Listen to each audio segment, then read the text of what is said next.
नमस्कार, मेरा नाम है जया और फूल कुमारी चैनल में आप सभी का स्वागत है।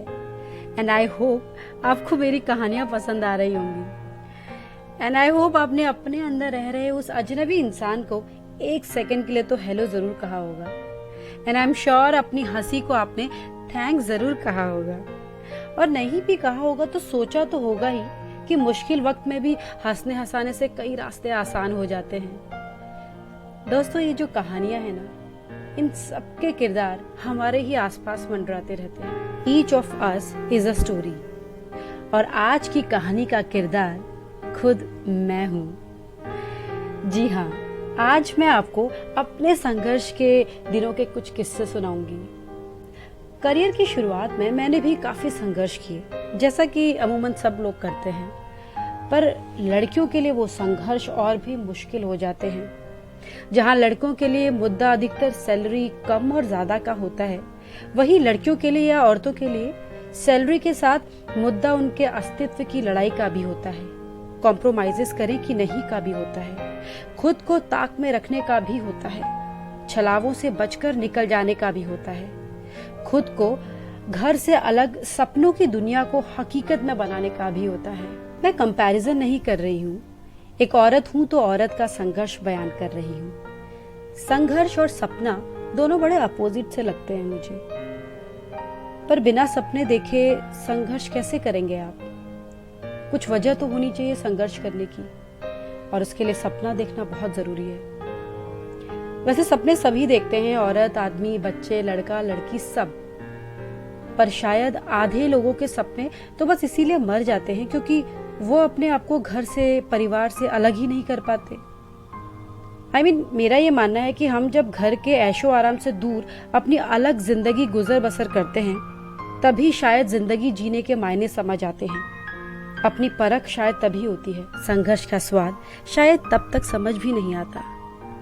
और इस संघर्ष के दौरान आपको कई ऐसे लोग मिलते हैं जो आपका मनोबल बढ़ाते हैं या गिराते भी हैं। मेरी जिंदगी में भी मुझे कई ऐसे लोग मिले जिन्होंने मेरा मनोबल बढ़ाया भी और गिराया भी।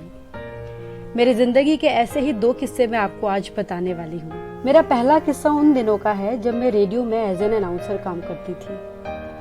रेडियो डिपार्टमेंट में ही एक सर थे, गोपाल सर। वो मेरी अक्सर न्यूज आर्टिकल और पोस्ट प्रोडक्शन में हेल्प कर दिया करते थे। एक दिन अचानक मैंने उनसे पूछा, sir thanks for all the help, but आप मेरी हेल्प क्यों करते हैं? गोपाल सर ने कहा, बेटा तुम संघर्ष कर रहे हो, रोज सुबह 5 बजे उठकर रेडियो स्टेशन आ जाते हो, खाने खाने का भी टाइम नहीं मिलता, और थोड़ी बहुत हेल्प तो कर ही सकता हूँ, मैं कर सकता हूँ ना बेटा।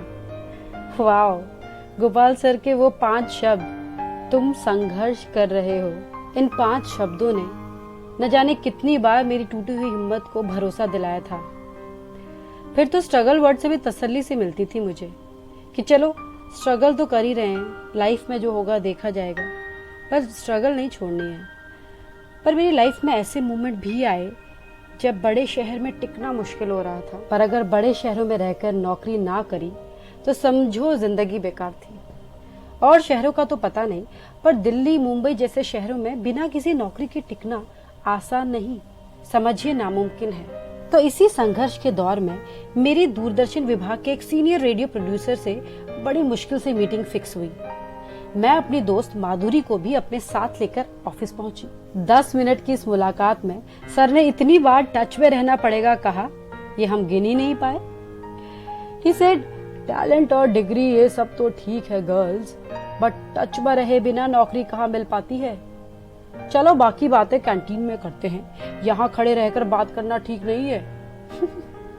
कैंटीन में जब हम उनके साथ गए तो उन्होंने अपनी भूरी सी आंखों को नशीली करते हुए बिल्कुल अजय देवगन स्टाइल में बोला, तुम दोनों में से कौन मेरे टच में रहना चाहता है? मैं और माधुरी, हम दोनों एक दूसरे की शक्ल देखने लगे, और हम दोनों ने एक दूसरे को देखकर साथ में कह डाला, सर हम आपके टच में रहेंगे, आप अपना फोन नंबर दे दीजिए और हमारा नंबर भी ले लीजिए, और इस तरह से हम टच में रहेंगे।